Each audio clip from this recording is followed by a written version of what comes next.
Welcome back to Long Views by Misspent Summers, the audio zine that brings you a unique insight into the world of mountain bike racing.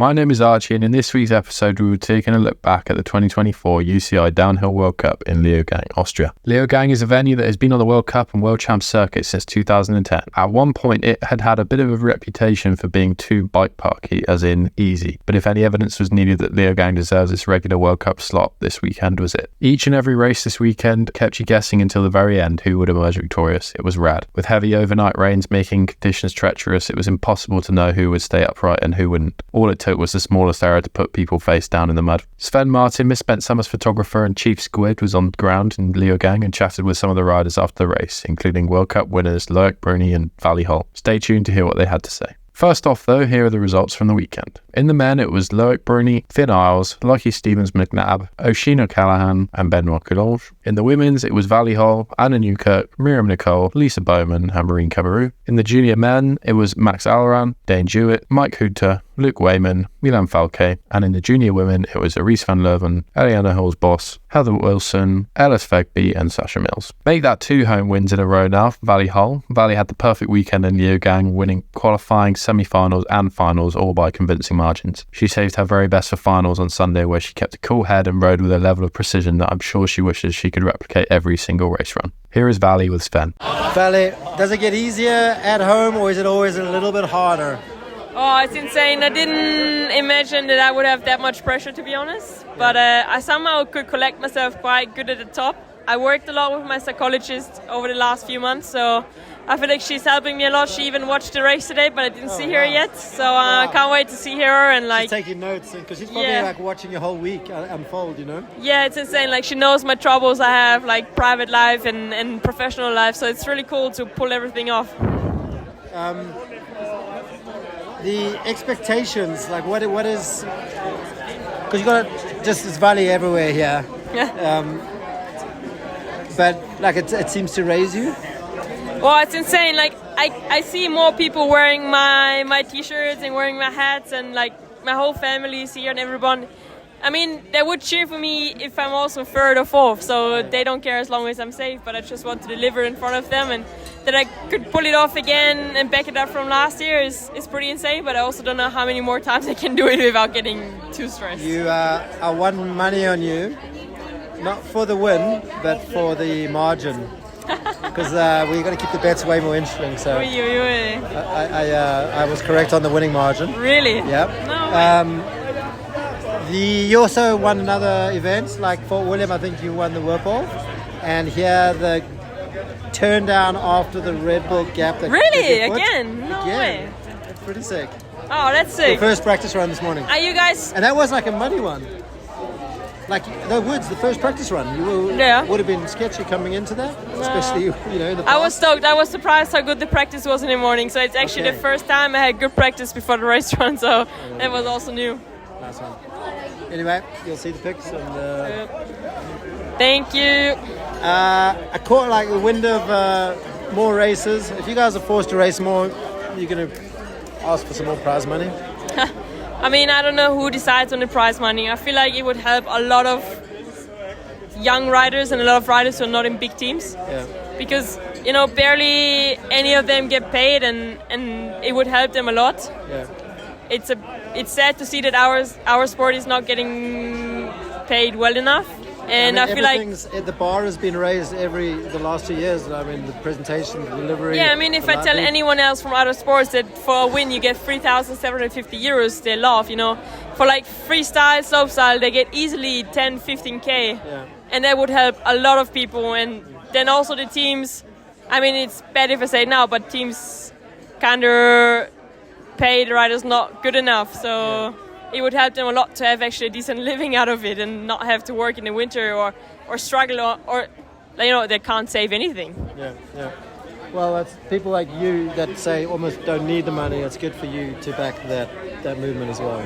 Yeah. Well, I don't know what we need to do to make it work, but I mean, we talk about it. We know what the slopestylers did. Yeah, exactly. No, I'm not suggesting that. Anyway, see you in Val di Sole. See you in Val di Sole. Vali beat the rest of the women's field by just over 7 seconds. Check the Union Cigarette International Instagram account to find out what you can do with 7 seconds to spare. It was a showing of pure dominance. No doubt she'll be keen to carry the form over to the next round in Val di Sole this weekend. 2 out of 3 in 2024 for Loïc Bruni, who continues to set the bar for what is possible on a downhill bike. No one looked as comfortable on this greasy, horrible Leogang track as Loïc, who worked his way down as though he was riding a pump track. Whatever he, Specialized and Olin's are developing at the moment is definitely working. Sven now chats with Loïc. Loïc, I'm going to say you made it to us this whole week. You made it look like an easy week, and I know it wasn't, but you are on top of things from day one right through till race run, really. Yeah, no, to be fair, it was not that easy this week, with always the track changing through the whole days, every day was changing every time, so race run was same story this morning. The track was a disaster, like last run yesterday, pretty dry, sick, everything is fine, big rain.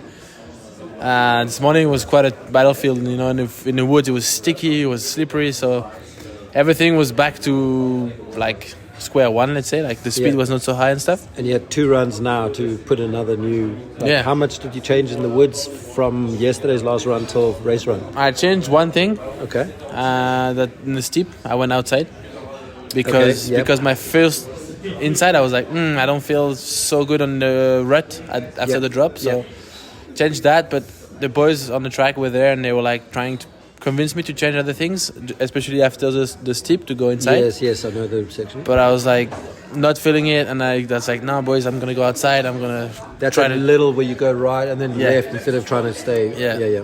So I stick to my things, and I knew I had to ride the woods super fast if I wanted to win. Like especially my run was not as good as I wished at the top, which was my good part. I was a bit clumsy and I was hitting my pedals there and there, and I was not so efficient. So I was like, I have no choice now. Like if I want to win, then it has to be fast in the woods because I don't have time to play with. And I did. Talking about time to play with, did you know where the other boys had finished? Like, no. You're dropping in, did you, like, sometimes you know and sometimes you want to know, like, did you know a couple of the fast guys maybe made mistakes and it would be easier? I don't want to say easier because Finn still had a good time.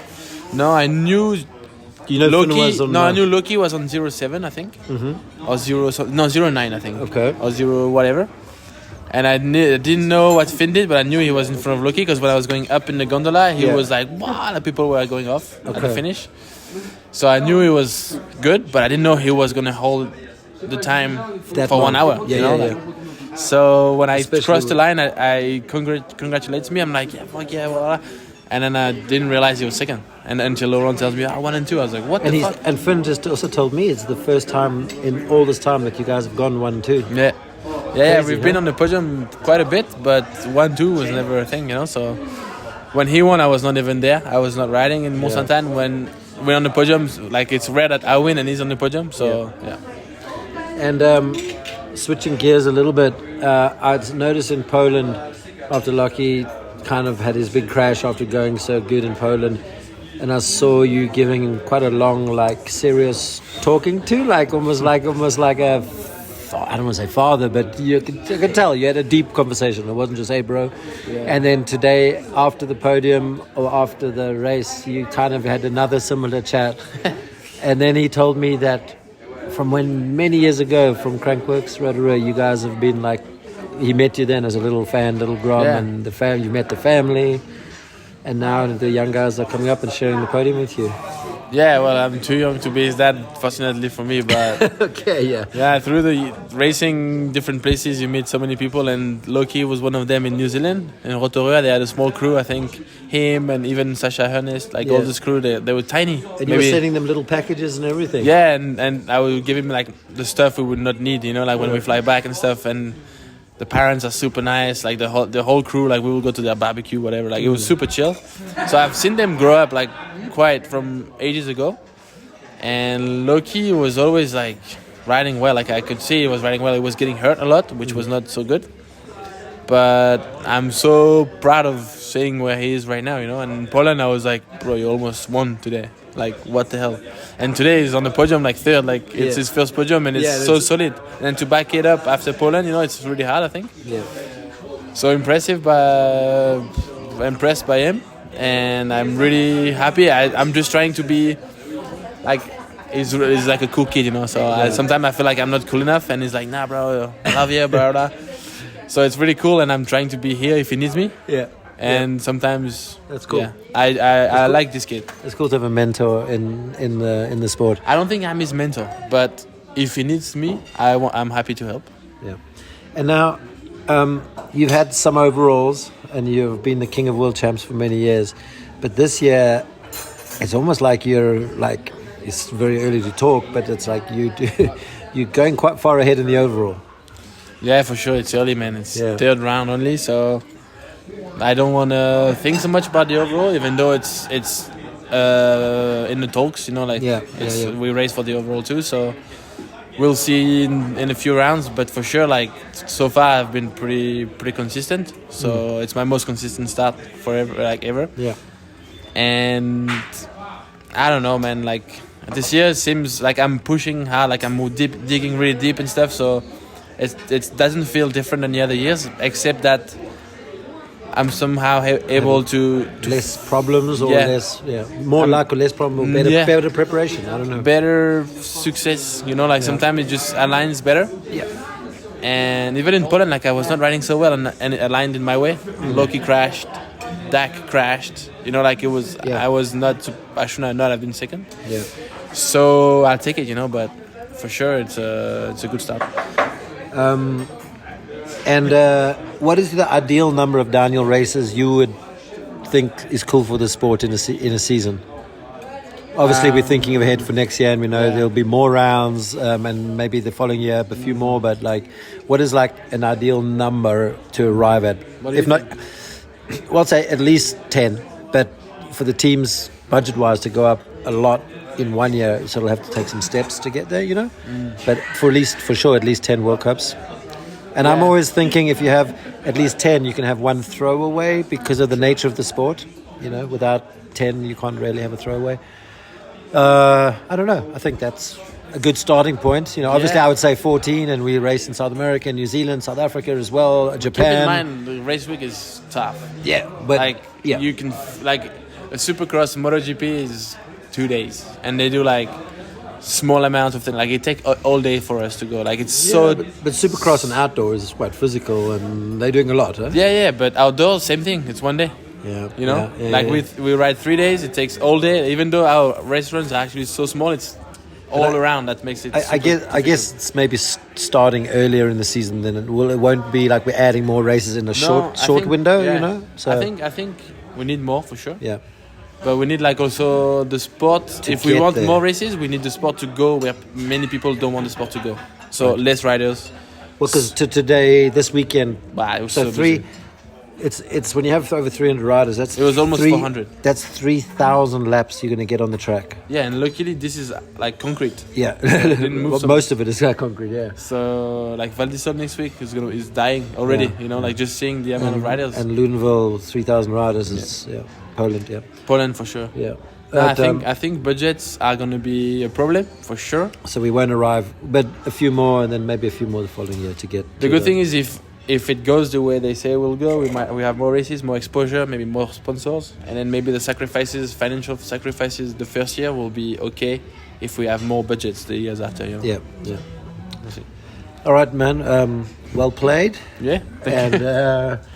Not much time to party between here and Val di Sole, so keep it. I started to feel dizzy. I was like, okay, I have to go home. Okay. In bed by 10, huh? Yeah. Now it's already too late to be in bed by 10, but drink some water and then focus on next week. That's sad. We don't get to enjoy fully the moment because we have to already switch on to Val di Sole, but after Val di Sole, I'll remember today. There we go. All right. Loïc seems to have found another gear this season that has been incredible to watch so far. Can't wait to see what he's got in him for the rest of the season. Now with Sven is the current junior world champ Erice van Leuven, who had a frustrating start to the year but seems stoked to have finally nabbed her first win of the season. Let's hear from Erice. Erice, many wins last year. Took a little while. They eluded you this year. Tell me about it.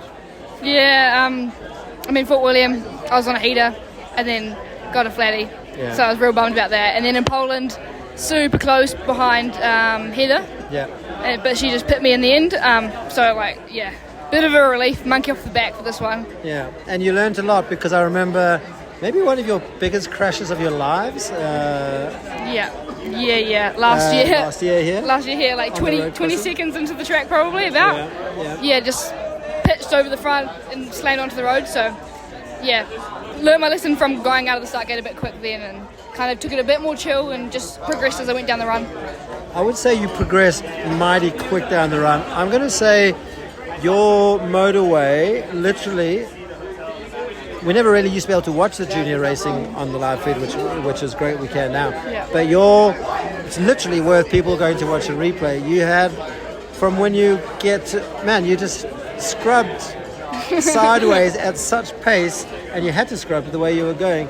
It was like super, super impressive to see. Yeah, and also I love jumps, so like... And you love jumps.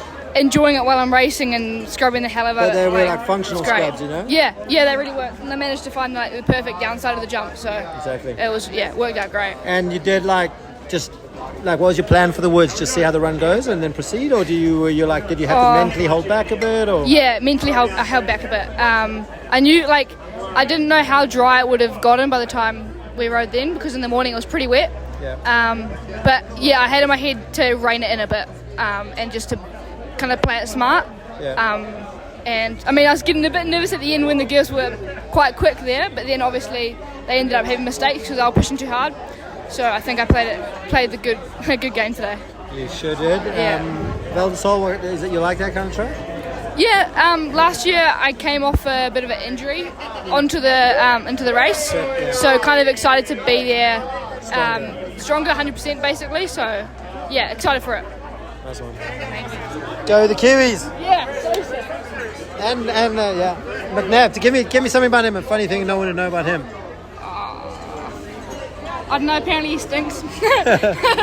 He's got the nicest mom. She protected and then helped and grabbed my cameras from the grandstand. Okay, that's pretty cool. That's pretty cool. His podium was about to happen. She's like, "Don't worry, I'll go get your camera." Yeah, nice. Yeah, so straight through. The talent coming out of New Zealand at the moment is incredible, and Erice is right at the forefront of it. Great to see her back up to speed. It was an unorthodox weekend for Finn Iles, who, having injured his thumb in practice, made the decision to sit out of qualifying and semi-finals. That meant his only full race-pace run of the weekend was his finals run on Sunday, which was an absolute heater. It looked as though he had done enough to win it all, but was pipped at the very end by his teammate Loïc Bruni. Here is Finn explaining what happened. Finn. Too many questions. I don't know where to start. Let's start with maybe something people don't know too much about. How many runs did you do this weekend, and how many runs would you do on a normal World Cup weekend? So my race run would have been my ninth run. Yeah. Normally I would have done 5 extra. So I probably would have done 14 or so. 14 or so. I did 6 or 7, which is more than normal. Normally I do 6, so I did 7, but I didn't do a full run until my race run. So that was my first full run of the weekend. And I found it's weird not having the qualifying and the semi to like build so you know exactly how fast you can hit things. But I was lucky that my time training run, I was like, I feel so good on my bike that I just like rode the top section of my time training run like it was a race run. Yeah. But then the bottom I just couldn't figure out because I only had so many runs and the conditions were changing so much.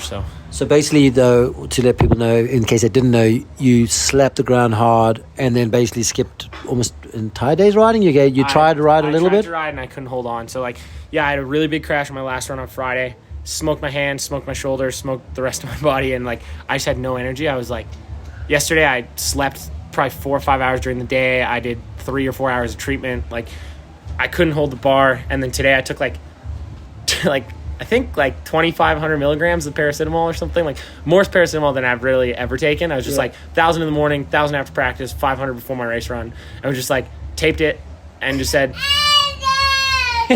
whoa. And then I didn't feel it in my race run, but in practice it was sore, and it was like more like I was worried about like the strength, because there's one thing masking the pain, but the strength is what you worried about. The strength. So yesterday that was my biggest fear because I like slapped hard.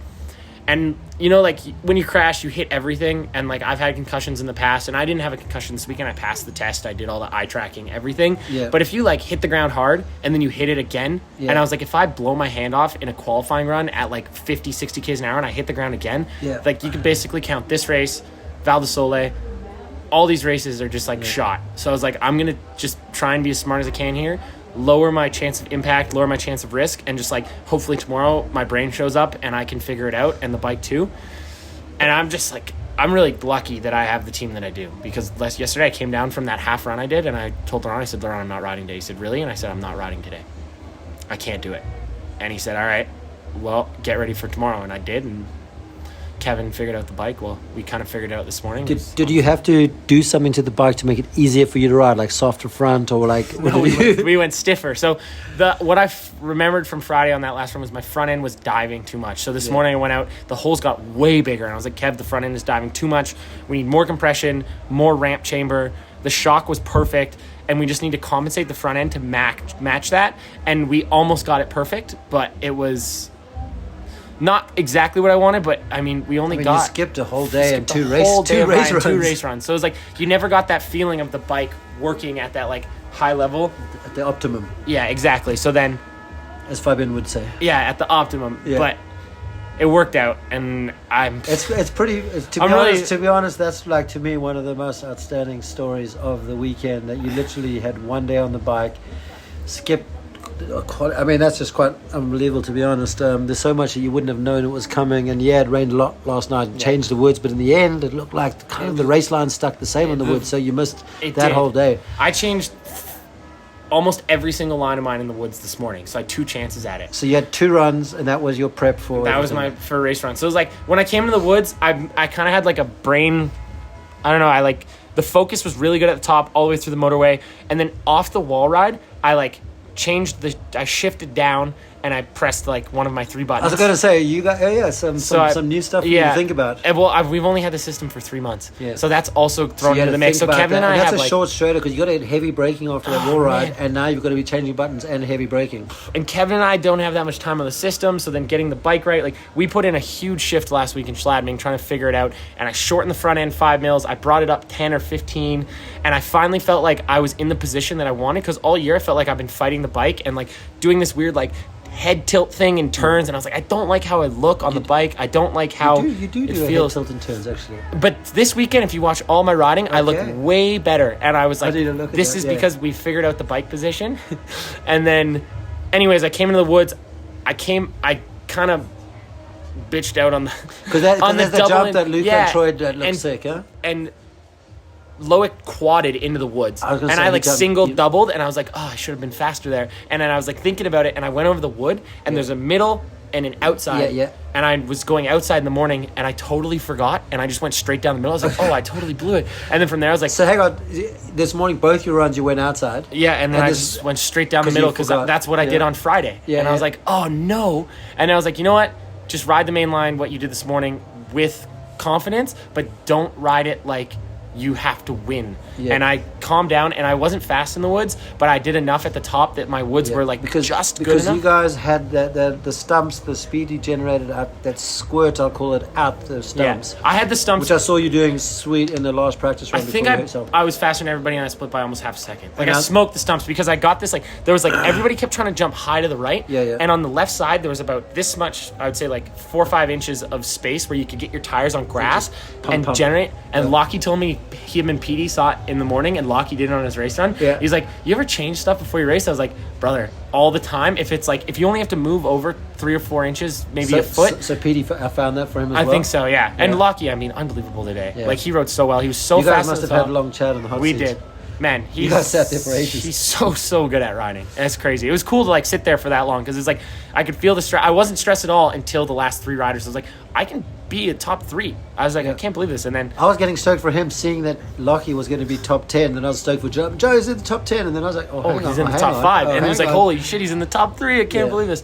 He's on one. And like, it was cool to sit there and chat with him, because, I mean, you guys have known him for a long time. When he came to Rotorua, he was a little grom. Yeah, exactly. So he was like, he's super close with Loïc, but just by being on the team, we went and had dinner with his family, and we met all his brothers and his mom and everything like that. And to see where he's come is just like, man, he's unbelievable rider. And tell me something. Now, you miss a day of practice, but your biggest competitor, as we saw today, was Loïc. Yeah. how much does Loïc say, okay, Finn, this is what's happened to the track, this is what I did today, this is what has happened, this is what you must be ready for tomorrow or this morning or whatever? Like, does he give you that inside information? Like, you're both now on the same suspension system, which has obviously worked for you guys on those stumps in the motorway. Totally. Which I'm assuming is not like a full lockout, it's just a stiffer compression so you can pump exactly. on the stuff. So Loïc, I actually kind of let Loïc do what Loic's going to do because we ride differently and whatever. Yeah. But we have guys on the track, and I just like asked for photos. I asked them. I watched Jordan's GoPro. Yeah. I watched O'Sheen's GoPro. Oh, that's cool that those guys will share the GoPro. His GoPro was on Instagram, and I was like, cool, I'm going to watch that. And he was so fast in the woods yesterday in qualifying. So I just took all of the lines that he did and was like, those are the lines. I'm just going to do that. That's so sick. So then I did that. Hopefully they don't listen to this, and then they'll be like, we're never posting GoPro again. Because I watched his GoPro. Wait till Monday I just asked Loïc, like we talked about tires this morning, but I rode mud tires because I hadn't ridden dries at all, and I just stuck with intermediates, but I stuck with them, and they seem to be really good. And you went a bit earlier, and it was wetter than for you. A little bit, but I don't think it made a huge difference because there's a lot of humidity in the air, and it wasn't like it was like baking in the sun. But it was just a really good team effort for me this weekend. I feel like everybody on the team really contributed, and it was like from the guys on the track to Kevin to TJ working on the suspension to Laurent trusting me that I could figure it out to the physio to everybody sort of coming together to be like I got all of the little pieces I needed, and then all I had to do was kind of put it together. And like not being able to ride those sections like yesterday in qualifying and semi is really hard, but I felt like I had enough confidence in myself to just know that like if I can ride the bike well, I will end up on the podium. Yeah. So I just needed to put it together, and I felt like I'm just really thankful that yesterday they trusted me to be able to. There was no forcing, there was no pushing. They were like, "Do what you need to do," and tomorrow is a new day, and it was. So. And it's weird to say it. I mean, it's perhaps if you practiced yesterday, and you got a certain little comfort in lines on the woods. And then if you had to change them today or it was different from the rain, it might have actually been worse off. You know, obviously more practice is better than getting up to race pace, like you said. But there's something to be said. There's something to be said for that too. And it's like Cammy did that a lot when she was winning so often. Yeah, she would skip days or like ride less or whatever. I find that like my training is really good and like I work a lot on my fitness so that I'm able to do all the runs that I can. But I wouldn't say I was fresh today because that crash really took it out of me. But I don't know. It worked out, and I'm just really happy that things went the way they did. I think a lot of people are. And first 1-2 for me and Loïc ever. Seriously? We've shared the podium 15 times. I've been on the podium, I've been on the podium maybe 15, 16, 17 times. I don't know how many in my career. And I think 11 or 12 of them have been with Loïc, and we've never been 1-2. And so now you got to go for another first. Other way. Yeah, I got to go the other way. Where did he come? When you won in Montserrat? Where was Loïc? He injured himself in the morning of practice and didn't race. Shit. Yeah. Okay. All right. Well, fucking let's go, Val di Sole. Val di Sole. We're ready for it. Those treatments on the hand. I know. Thank you. Thanks for coming over. Cheers. It was an incredible run from Finn, and hopefully he will be back up to full strength for Val di Sole. Anna Newkirk is a name that's been floating around the World Cup circuit for some time, and if you didn't know who she was before, you will now. She earned her first elite podium at Leogang this weekend, going second in qualies, second in semis, and second in finals. Over to Sven with Anna. Anna, I'm going to say over these years you've been chipping away, but this year you're using a bigger shovel. What changed over the off season or and fucking congratulations, I should have started there. Oh, thank you so much. Honestly, the answer I'm going to give is probably not the answer that anybody wants to hear, but I stopped caring as much. Yeah. I relaxed a little bit, chilled out, and just focused on the process instead of the result, maybe. Yeah. Something like that. I don't know. That makes a lot of sense, but if you look up who you're up against and who you've beaten, and it's not a fluke because we saw you in Poland as well. Yeah, you guys are washing your bikes, working your bikes. I mean, how much sleep do you get a night? Enough? So no, but I actually had a mechanic this week and a line scouter, so whoa. I know, yeah, stepping up in the world in the ranks. But yeah, I'm super happy for Stefan, who's our mechanic, and Fabian, who helped us with coaching and lines and stuff. So I had a lot of great support this week, and Abby, of course, as well. Awesome. And your bike looks like it's working, and you're doing great. And I don't want to say you're going to have lots of offers because what you're doing now on the bike and the team is Really cool. So keep it going if you can. Thank you so much. Thank you, Sven. Congrats. We hope to see Anna at the sharp end of things more this season, and also it's awesome to see a steel bike on a World Cup podium. Leogang was Lachie Stevens-McNab's third ever elite final, and he managed to finish third, his first podium. That's pretty wild. After a heart-wrenching run in Poland where he looked set to be on the podium and sadly crashed, this weekend was one of redemption. Lachie has arrived and the rest of the elite men should be worried. Here's more from Lachie. Bro, congratulations, motherfucker. Thank you. I hope I didn't ruin the interview with that bomb, but man, impressive how you held your head coming from Poland to here and these conditions. You know, what was it? You just didn't want to kind of make the same mistake you made in Poland, or what was going through your head? Yeah, for sure. I didn't want to just be a crasher. You don't want to be a crasher? Yeah, I don't know. The Poland one was just weird, but yeah, I'm pretty happy that, I don't know, I held it together, put a good one down. And when you came on the hot seat, like, does it go to like, oh, I might end up in the top 10, and then it's just like kind of started looking quite early on that the time might hold? I honestly thought it would get smashed, to be honest. So you run on a hole because you had that one stall we saw on the live feed. Nah, it was good. Yeah, I guess I just didn't know about how the pace was, or yeah. You don't know because you don't know, right? Yeah, exactly. Yeah, so it was the track was so hard. So I think like you were never going to have a super smooth, clean run. Yeah. And when you don't have a super smooth, clean run, it's kind of like you think it's not going to... I didn't think I was going to come across in the hot seat, but it was a good run. It was really good. Yeah.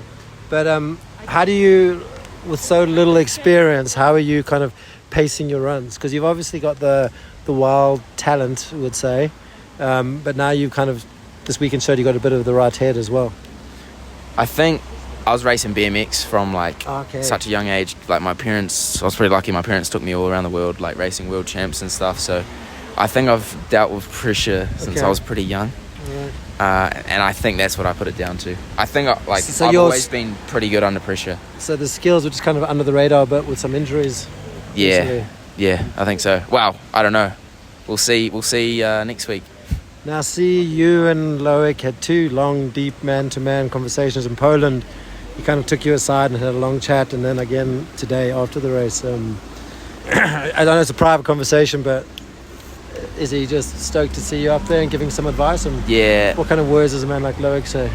Well, I met Loïc when I was like 13 years old, and he was younger, probably like 10 years old. He Crankworks Rotorua. Yeah, Crankworks Rotorua. I met him, and then each year he came over, I'd hang out with him a little bit. He took me go-karting with like all the top dogs when I was maybe like 12. He like used to leave me a box of stuff like specialized tires, specialized shoes, and I think like he's watched over you. Yeah,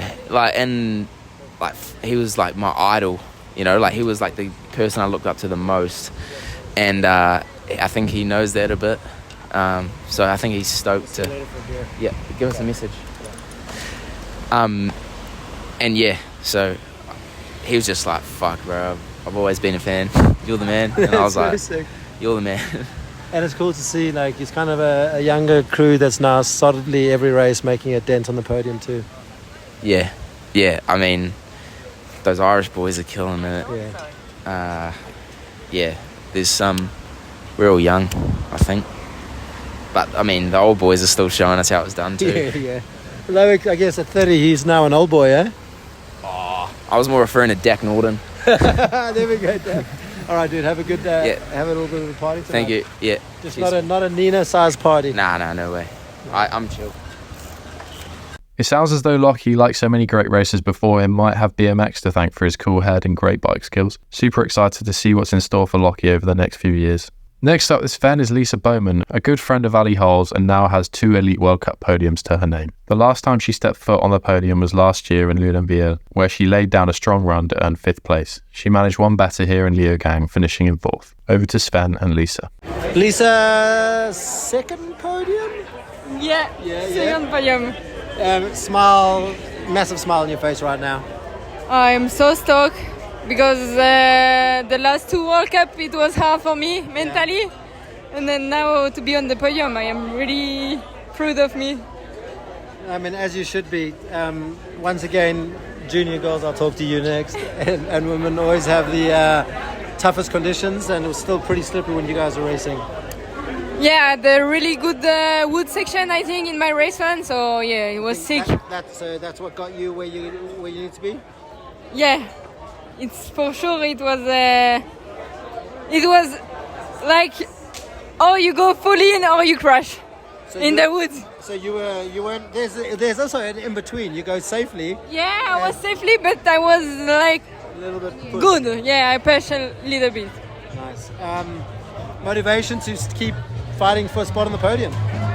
Yeah, I was so close to Miriam for the third place, like 0.1 to 1. Yeah. So yeah, I am motivated for next World Cup. And how old are you?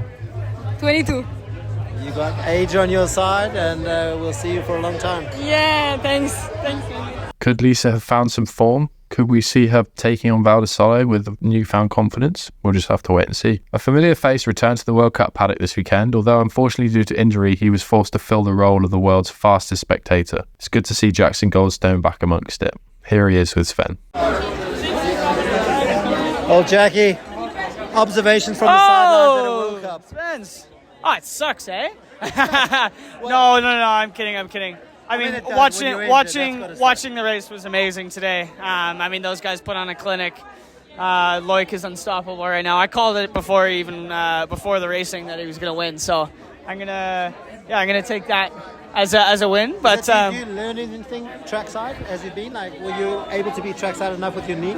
Yeah, I was trackside a little bit. I was able to roll down the side of the track and check it out and stuff, but wasn't able to watch them when they were up to their speed that they were on race day. So, yeah, no, it was cool to see though. I mean, and there's a whole crew of your young friends joining the podiums from race to race. You know? Yeah.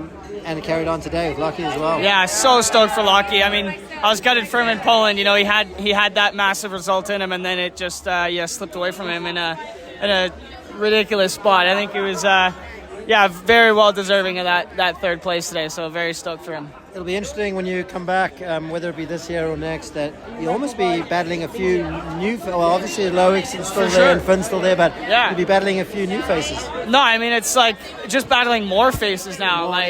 There's just more people that have stepped up their game, and yeah, I think racing's in a really good spot right now. Thanks. Well, cool that you're here. Cheers, Sven. It must be hard to be on the sidelines, but I have no doubt that when Jackson does return, he will do so in style. Can't wait to see him back on track next season. Sven chats with Brett Tippie now, who reckons he hasn't been to a World Cup since the 90s. Man, the sport's changed so much since then, so I bet this weekend has been a bit of an eye-opener for Brett. Tippie, I can't believe I've seen you so many events all around the world. You just told me this is the first World Cup you've been to since the 90s. Yes, I did Grouse Mountain a couple times in the late 90s. Did you give the... I remember my husband got done for doing weed at Grouse Mountain. Oh, that wasn't me. That wasn't me. No, I wasn't guilty. I was someone else. Okay, you were someone else.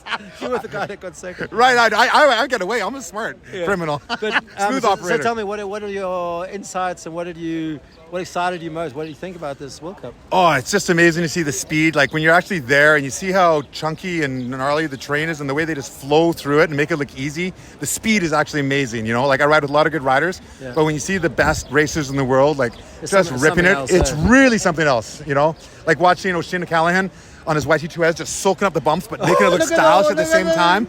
It's super cool. You still ride for YT, don't you? Well, shameless plug, yes. Hey, I'm a 55-year-old pro for a reason. What about the Pit Viper and Adidas riders? How do they look? Oh, super cool, super cool. You know what? It was amazing to see Miriam Nicole get back to speed and be up there on the podium again. And absolutely amazing. And Vali Höll, you know, taking qualifying semis and finals in her 5'10" shoes. Here I go again. And Finn, another Canadian. Yeah, no, he was looking great. I loved it. Okay, end on a good joke, bro. End on a good joke. Yeah. How many World Cup racers does it take to screw in a light bulb? You tell me. 2. One to screw it in, and another one to say, nice turns. There's got to be a third one to time it as well. All right. Yeah. You never disappoint. I love your infectious smile and love you back. Inspiration to us all. Love you back, brother. Cheers. Later, Sven. Freeride legend and of course king of the dad jokes. Cool to see Brett getting involved in the racing side of things. Well, what a weekend of racing that was. There are so many names now in each category that could easily take the win every weekend. It makes the sport of downhill so exciting to watch and follow. Thank you to Sven for providing us with a candid and entertaining insight into the world of racing as always. If you're a fan of what he does, then please head over to his photographer page on our website. Just type misspentsummers.com/Sven. We'd like to also thank all of those that are tuning in and listening to our long view zines. We really enjoy putting all of our race coverage together and we love that people are enjoying it. Please drop us a message or email with any feedback you have, as we are always looking to improve what we do. Make sure you check out the scratch section of our website where we upload all kinds of stuff like interviews, videos, book extracts, product reviews and other random things. Also, if you haven't already, make sure you'll subscribe to our weekly newsletter. It will mean that all things mountain biking will go straight to your inbox once a week-ish. And lastly, don't forget that if you like what we do at Misspent Summers, you can help support us by spreading the word, buying anything from our store, or simply hitting the support button at the top of our website. Make sure to keep an eye out on our YouTube and Spotify for more views-related content in the coming months. And this weekend we're treated to Vali Höll, so riders will be tackling the infamous Black Snake. Let's hope the weather is kind to them and keep an eye on our pages for all the racing info. Anyway, my name is Archie and this has been your 2024 Leogang Downhill World Cup recap. I hope you enjoyed this instalment of long reviews and I look forward to seeing/speaking to you in the next one. Cheers!